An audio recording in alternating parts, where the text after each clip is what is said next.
biggest things that we need to do is fundraise. And we get asked questions often by people who want to get into the rescue world, the nonprofit world. What does that entail? How do we do it? And so I thought that it would be a good idea.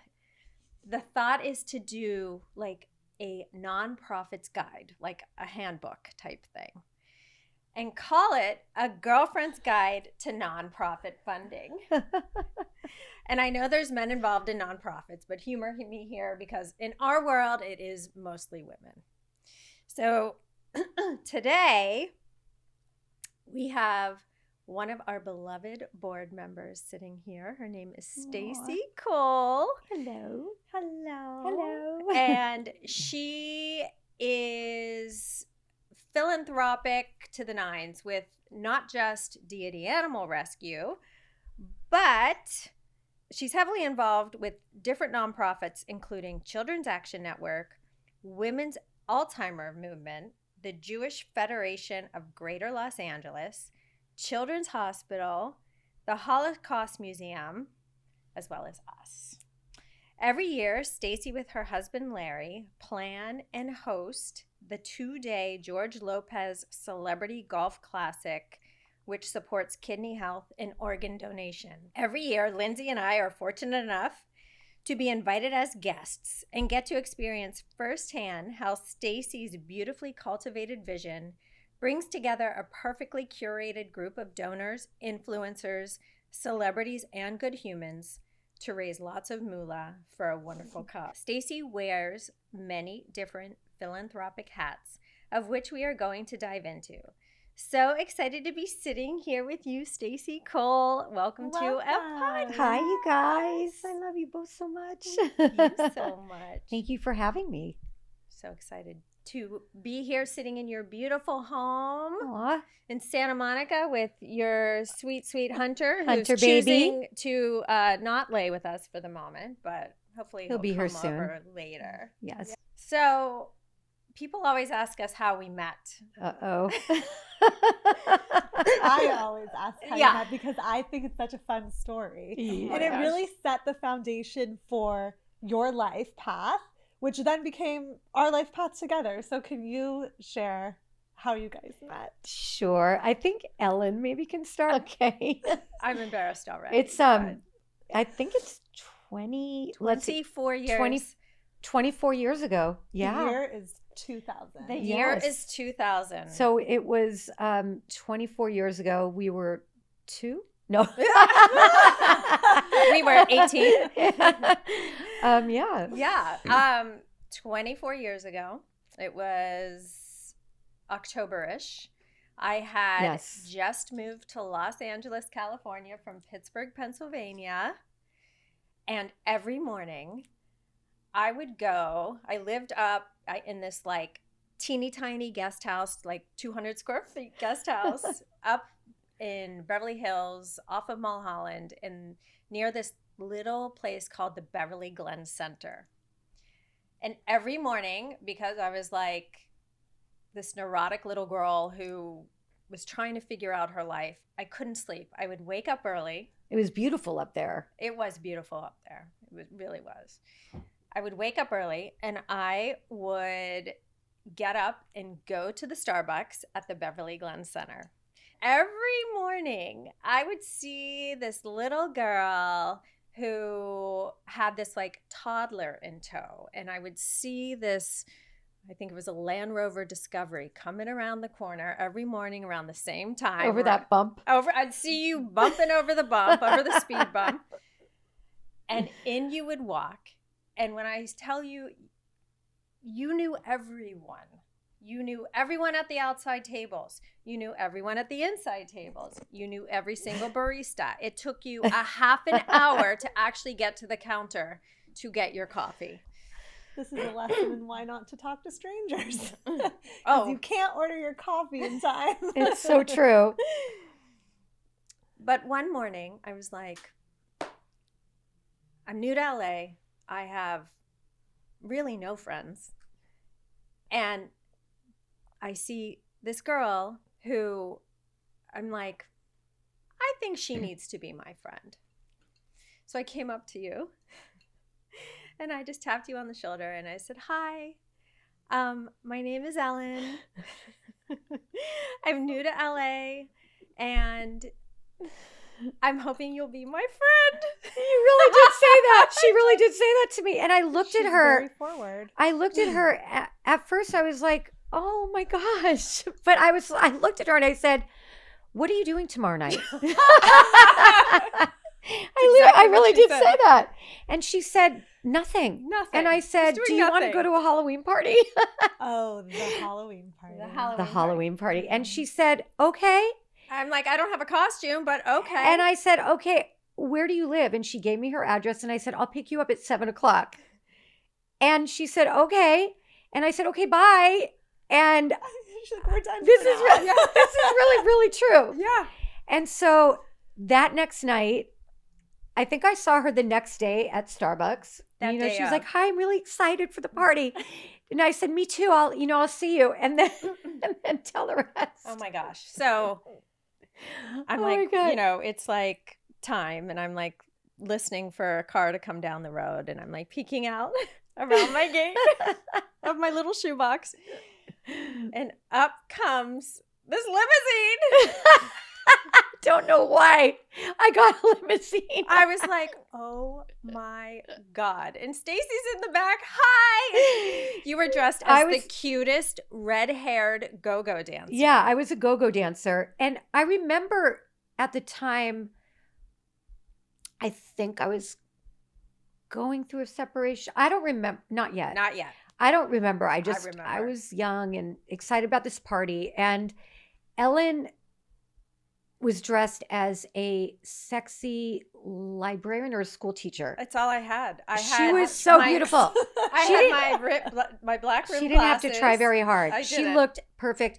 I was this go-go dancer. It took me like 5 hours to get ready. It took her like a second. She put a stick in her hair and that was it. Pencil. And she always wore those glasses. She always looked beautiful. So we get in the car and we got to this party. Of course, it was like the party of Hollywood. Well, okay. Head of a From studio. my point of view, new to LA, it's a party it's a Hollywood party. And, I'm in the back of this limo with this cute girl with this like red ponytail. And we're slinking up Sunset Plaza Drive. And I'm like, where the hell are we going? I could have been a murderer. What is this place?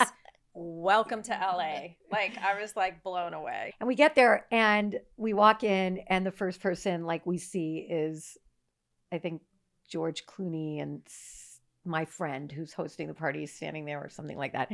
And we start talking and I said, Ellen, I grab Ellen and I pull her over and I said, George. Well, I had walked by because I didn't recognize George Clooney. Right, because he was dressed as a police officer. And his friend as well. So I pull Ellen over. Ellen, come over here. And I introduce Ellen. I said, George, this is Ellen. Ellen George. And she's like, hi, George. And she shakes his hand. It's George Clooney. Yeah. That was how we met. So that's the story of Ellen and I. And then, since there's been lots of dog and jewelry and ex-husbands. Well, we won't talk about that, but there's been current some husbands. Yeah. So that's how we met. Guys, I feel like I need to buffer your conversation. So it sounds like even from the beginning, you've just been very well connected. You know a lot of people. Yeah. And was that a resource for you where you were like, hey, I have friends who want to be involved and I'm going to be the networker here? Well, I've always been a networker, I think. And yeah, networking, yes. The answer to that is yes. I'm very passionate about animals, children, anything that I set my eyes on that I'm passionate about, you can't stop me. You cannot stop me. And I know this rings true with Ellen, and I know it rings true with you too, because you guys are partners. So yeah, I will literally take everything out of my heart, body, and soul to help something I'm passionate about. Amazing. I can't be stopped. I do more, philanthropy stuff now, but I was boots on the ground with rescue. And I remember that was the day where I said, okay, Stacey, you've got to stop this craziness. And I was doing crazy things, but that because I love them so much and I just wanted to help them. which brings me to my philanthropy now, and people like you guys that actually go to the shelters, that actually pull the dogs that are being killed. That kind of stuff, literally, you guys are heroes in so many ways.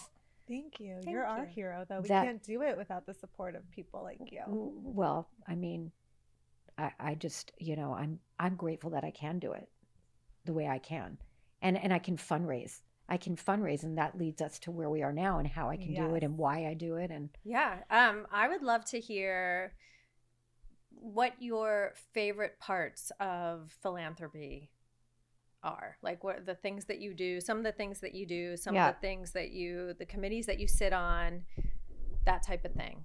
Okay. Let's talk about the George Lopez Foundation, for example. So I lost my sister when she was 13 years old. I was 11. And she had polycystic kidney disease. And, my brothers and I grew up with her in and out of the hospital, not knowing whether or not she was going to get better. So we watched this growing up. So we basically grew up with a handicapped sister. And I remember thinking when I got older, I remember saying, after school, if I ever become successful, I want to donate money to kids who had kidney disease. And my sister, when she was well, would go to these camps called Kidney Camp. And I remember thinking, okay, if I have the money when I get older, I will donate money to these kidney camps, because it was the one place where kids could go where they weren't judged and they could play with one another, and they all looked the same, because when you have kidney disease, your growth is stunted and you could tell something's wrong. So she loved it. She loved going there. As a matter of fact, she even met a boy before she passed away that she called her boyfriend. Wow. And it was just so sweet and touching. Yeah. And so when I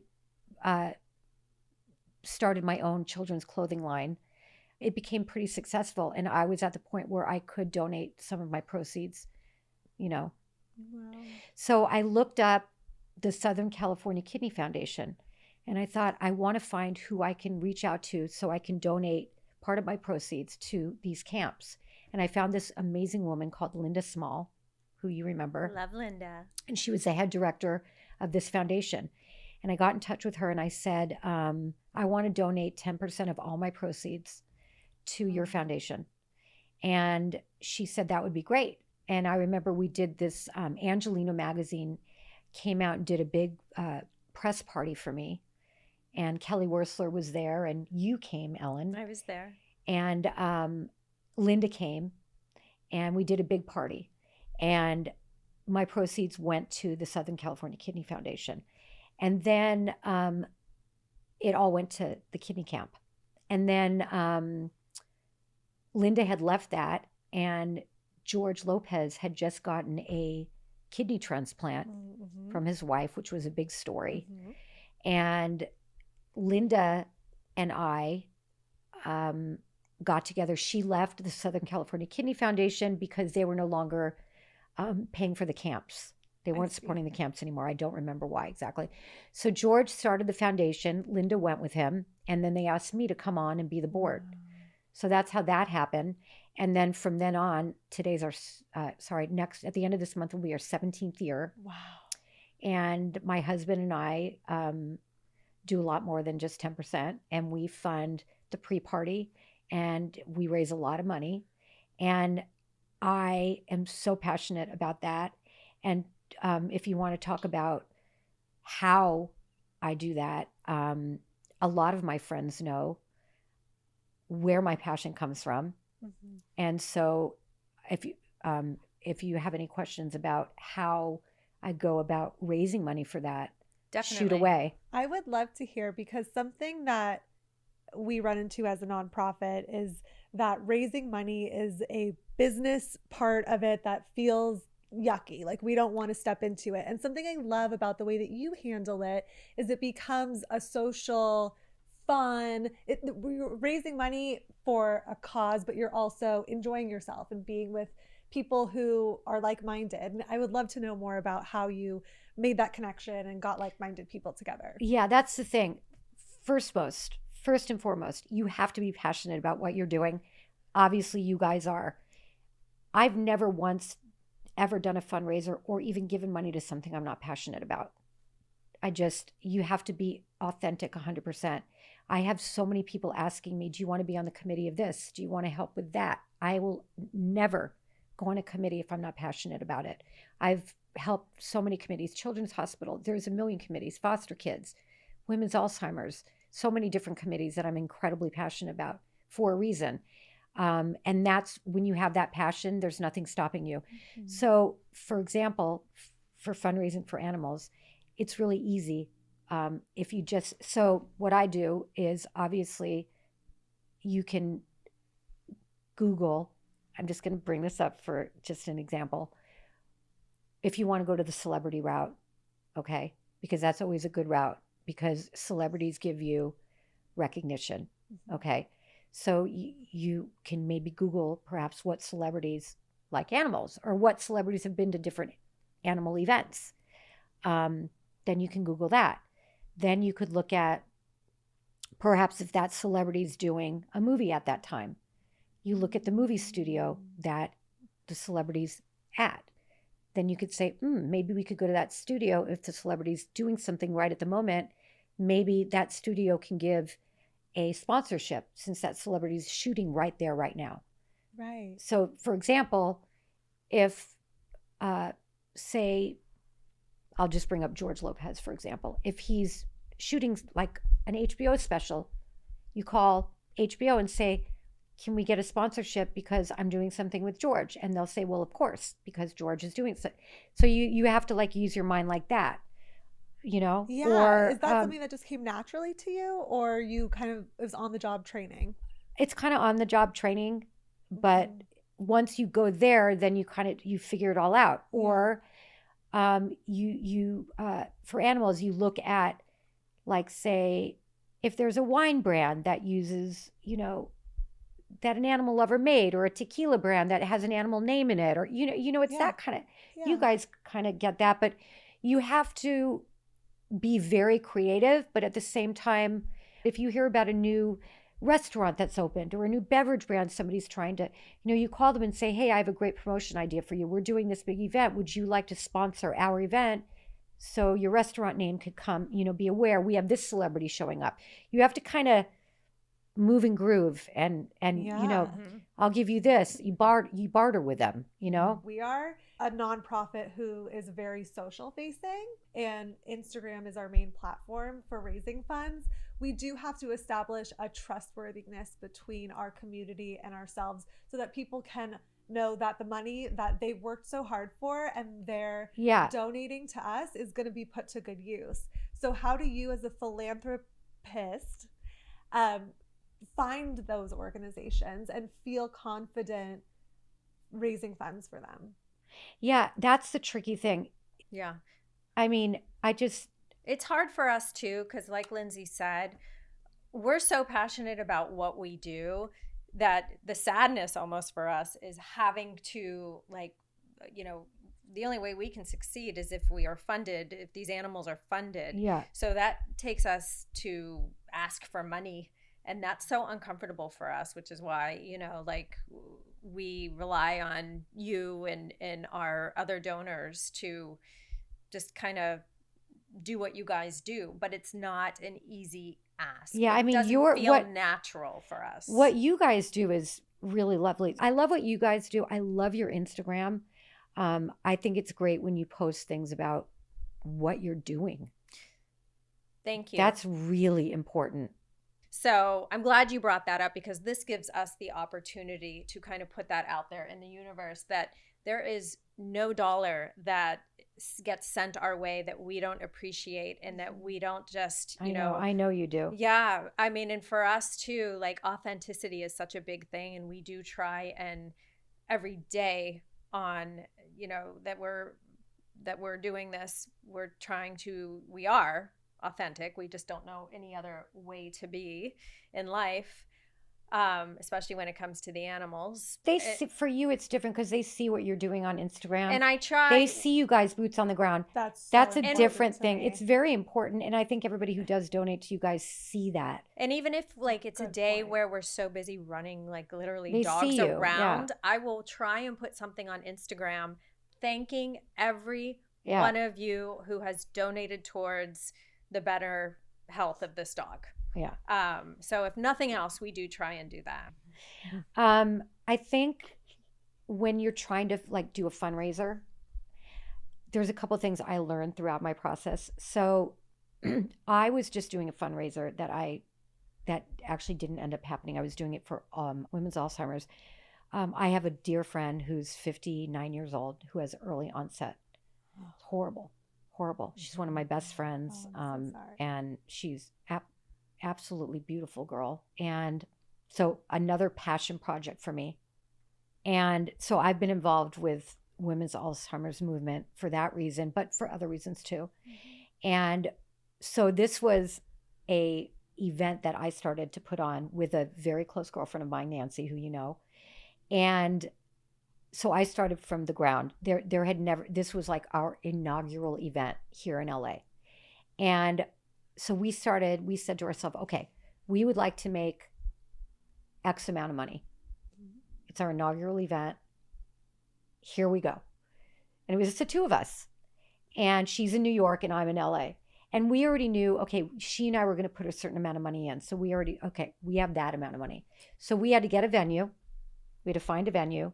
We had to get a big artist to perform because we wanted to get we had to get a big artist to perform. We wanted to start our initial ticket price at $1,500 for one ticket. You know, sponsorship levels starting at $50,000 for a area of 10, not even a table, just an area. And then it would be 50,000, 25,000, 10,000. You know, we wanted to make it a very nice event because we wanted to raise a lot of money. And so there we go. So I started with, like I said, you know, you Google what celebrity, you know, is close with Alzheimer's, you know, family member, you know, that kind of thing. And then you go out to an artist, musician, you know, what musician has a connection to it. So I have a lot of connections in the music business. Like you really hit the ground. You hustle. You hustle. Hit And that I Rolodex. hustled my tushy off. And then you have to get a committee. You have to get a committee to help you. You don't, you know, it can't just be my friend Nancy and I doing it. You have to get a committee of people who have friends that they can invite. That's what you guys have to do too. You know, you have to get people who can help you invite people. Right. And you really want that committee to be a committee that cares about Alzheimer's. Right. So then you have to think about what friends of yours perhaps may have parents who maybe have it, or a close friend who might have. So it's just like your wheels are really turning. And so you have to form a committee. And then you want that committee to be really people who care, not just someone who wants to be on a committee just because they're like, hey, I want to be on a committee, because, you know, you really want people to care, and you choose your committee carefully. Then you have to, you know, do the invitations, and, you know, it's a lot. Yeah. And then what you want to do is go into your Excel, your computer, and you want to make lists who your sponsorship ideas are, PR ideas. You know, you want to organize. You can't just be all over the place. You know, you have to organize who your music ideas are, what your celebrity ideas are, maybe perhaps what PR company you can get that might do it, you know, for a very low price, because maybe they care about animals or they care about Alzheimer's. You know what I'm saying? There's different kinds of finding that thread with everyone in the community. So, and you cannot be all over the place. You really have to be organized. Ooh. And also, I think the number one most important thing is, if it's your inaugural event, like if it's Deity's inaugural event, like if it's your first event, perhaps you can spend money and not raise a ton of money because it's your first event. Right. But if it's your second and third, you don't want to be spending so much money and not making money. That's where you get into trouble. That makes sense. One of the reasons we put off our event is because the day of our event, which happened to have been April 10th, in the middle of us planning, and we had a lot done, the big breast cancer event changed their date to our date, and we couldn't compete with that.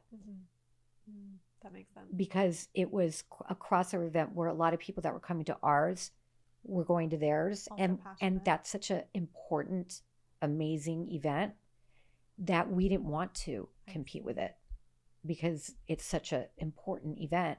So we postponed ours. That makes sense. So there's a calendar, there's a nonprofit there is. calendar you have to look at. I mean, it's a lot. There's an Excel. Anyway, So I have a question. yes. So as far as these donors go, your friends, colleagues, maybe you know them, maybe you don't.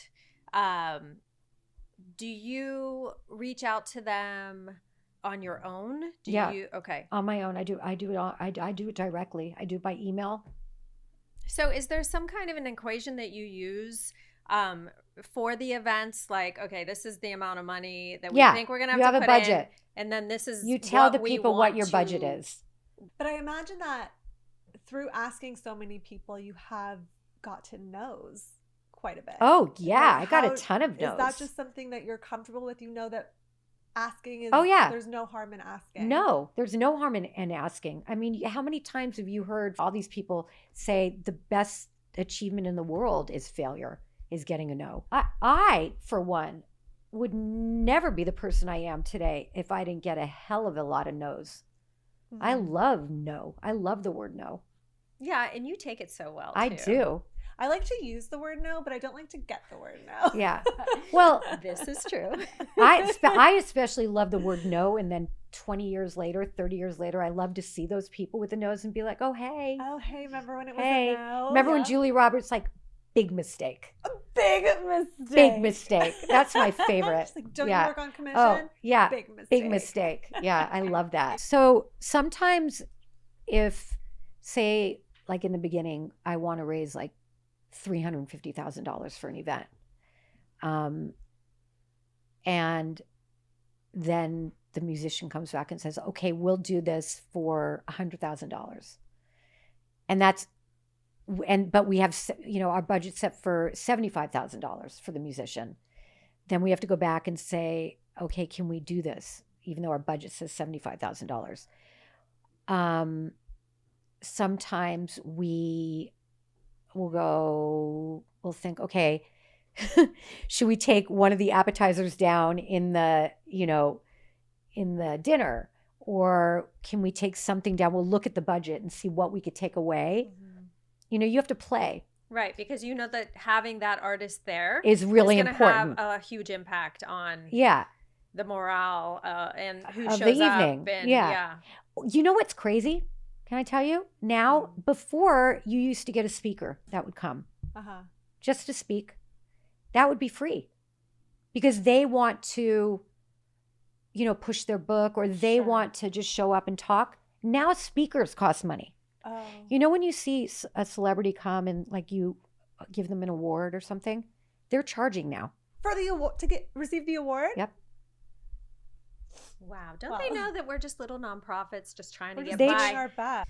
Do you often, like when you go to a restaurant and you say, okay, we are doing this event for Children's Action Network?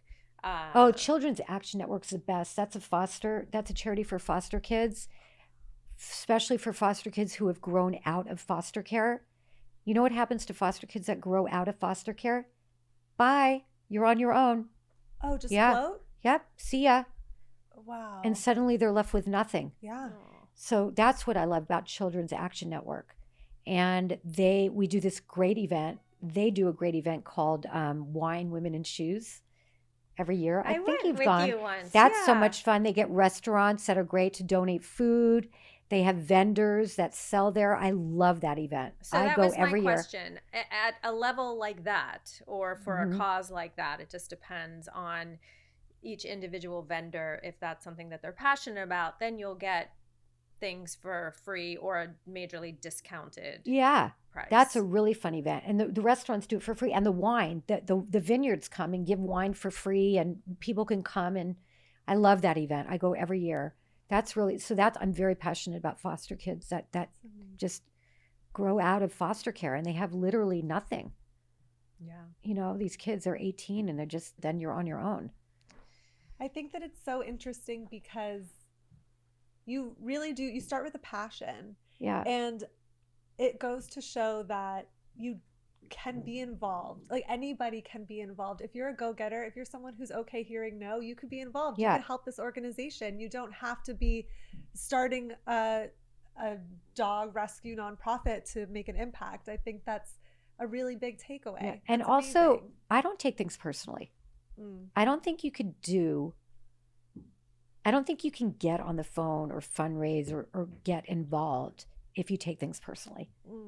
You cannot, because, or else you're never going to be able to do it. I've been on the phone with people, or I've seen people on committees that I work on that do, and it's not going to work out for you. Yeah, I that mean, just breaks you because down. you're passionate about something doesn't mean that person that you're speaking with is passionate. Right. So That's true. yeah. Right. I just don't think it's going to, you have to understand when someone says no, there's a reason. People get, they take things personally. I can imagine that takes a little exercise to get used to. Yeah. Can I put Hunter on my lap for a sec? Of Sure. course. There we go. Sweet boy. Okay. So for us, Yes. the biggest time of the year for us is end of year giving. That is when we bring in the most of our donations. And I think that probably runs true for a lot of the nonprofits listening. It's Giving Tuesday. There's the events, and then there's end of year giving. Yeah. And you and Larry are so generous every year, making sure that we are part of your end of year giving program. Always. Can you talk a little bit about that and why, for you guys, you do that, and also how you choose who you are going to give those donations? We will always give to you. Thank you. I fell in love with you guys, not just because I know Ellen, but because I see what you guys do. I literally watch you guys go into these shelters and do what you do. And for me, I mean, it's bringing tears to my eyes because it's so unbelievable. And I don't know how you do it. You are an animal-loving, empathetic person whose life has always been driven by your passion, and your passion includes animals. Yeah. I mean, But ever since I met you, Ellen, can I tell a story? Do we have time? Sure. One of the things I did with Ellen wasn't always crazy, Halloween parties. When I met Ellen, I took her to a best friend's animal sanctuary event. Francis Batista, I remember. I worked very close with them at the time. Fostered. I think there were times where I had 6-7 dogs in my house. Yeah. Wow. Yeah. And I took Ellen. That's where you met Gypsy. my Gypsy Rose. Oh, that's where you Yeah. met Gypsy. Yeah, I and there remember. came Gypsy, this little dog who had a bow. She had a bow on her, a red bow, right? She was the skinny Little lab mix. lab Roddy mix. I remember we showed up at the event. It was this huge multi-rescue event. Yes. And we literally walked through the door. We were not there probably more than 30 seconds. And there's a volunteer holding the leash Gypsy ran right up to you. of this lanky puppy. She was about 10 months old. And my breath, my breath God, I wish you just- had that picture. I do, but I literally took the leash of this dog and got down on my knee and never left her side that night. There's the picture of you and I bending down I've with seen her. that photo. That's Yeah. Gypsy. And then she came home were you driving Eva Luna? I was driving Eva Luna, but that's my Mustang. But Eva that's Luna not how is her she Mustang. came She home. I named know. her Mustang. Trust, we all know about Eva Luna. Eva Luna. What happened was my then fiance, Adam. Oh, Adam. I came home after the event and I said, I met the dog of my dreams. And he gave me 10 reasons why it was not timely for us to get a dog. And I went in my bedroom and I cried. And I went to work the next day. I remember. Oh my God. And I came home from work and walked into my bedroom, and there was Gypsy Rose on my bed. Adam got her for you? He had gone Yep. that day. Did he reach out to you for Yes, the information? I knew. Must I knew. have. Yes, I for knew. the contact. Oh, I have the chills. And he went and he got her, and That's Yeah. so nice. that's my Gypsy Yeah. Rose. Oh boy. That's She a was- nice story. She was the beginning of the rescue world for me. Yeah. Yeah. Yeah. Well, what is Hunter's rescue story? How did Hunter come into your life? So my daughter Elizabeth, during school, on the weekend, she worked at a rescue called Star Paws. I don't even know if it's Yeah, around Victoria. anymore. Victoria Burrows. Yep, in the Palisades. You want to go down? Okay. She's a friend of ours. And That's a sweetest woman. And Elizabeth worked there, and every weekend, you know, I would go pick her up. I'd drop her off, pick her up, and you know, Ellen knows I had a dog, Molly, for many years. She was a 110-pound golden retriever husky that I took everywhere like she was like 3 pounds. Had no, you know, didn't care. Like I would just take her everywhere. Yep. People would look at me and I'd be like, "What are you looking at?" Like, The lion? she's 3 pounds. What's the problem? And I couldn't get a dog after Molly because I was so. I couldn't. I mean, You had one while Elizabeth was still very young. oh, Licky And Handy. Say the name again. I said to my daughter, "What would you like to name this dog?" It was a Yorkie. Oh, no. And she said, "Mommy, I want to name him Licky Handy." So I said, "Okay." And I literally called him Licky Handy, like it was no big deal. We'd be out public. "Come here, Licky Handy. Come here." It's just amazing. anyway, but I couldn't get over Molly. I mean, Molly was like a human being. I mean, they are humans. Yeah. Anyway, Yeah. I went to pick Elizabeth up one day at this rescue, and she was holding Hunter, and Hunter was left in a shoebox at the South Central shelter. And she said, "Mom, look at this dog." And I said, I can't look at it. I'm not looking." "Well, look, Mom." His name was Hugo. He was named after like a play. I forgot the names of it. Anyway, and there was this girl there with her nanny. And she was like, Barushka.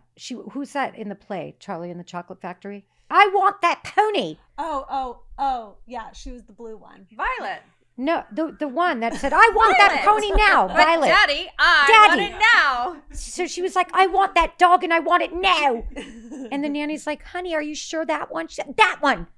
I want that one." And she's like, "But I'm going to have to walk it." She's like, "I don't care. You walk it." And I was like, "I'm taking that fucking dog. I'm taking that dog." So I grabbed Hugo Hunter, and I'm like, and I knew I was going to have to deal with like the repercussions of my Yeah. husband and everybody, because like, so I just, yeah, that's how I got Hunter. You can't leave us hanging. What did Larry do when you walked in with the dog? I opened the door. He looked at Hunter. He got into his car and drove away. Yeah. Wow. But now. I mean, everybody fell in love with Hunter. Larry came back and he just like looked at Larry came it. back. Thank God. Yeah. And now Hunter's almost 11 and he's the love of our lives. I mean, He goes everywhere with you. he does. I mean, he travels with us. He goes everywhere with us. Boy. He's a really good boy. He That's deserves so everything. So What a wonderful story. that's my story with Hunter. Well, thank you so much for being here with us today. And supporting us and our mission and Yeah, being our friend. I will do it forever. I love you both so much. We love you too. Yeah. And by the way, I sit on the board for you guys, and I don't know if that helps anything. It totally does. It does. Now that we know what all the things you do. Yeah. $500,000 event coming soon. Yeah. Maybe we can workshop that. Maybe we go somewhere Yeah. else.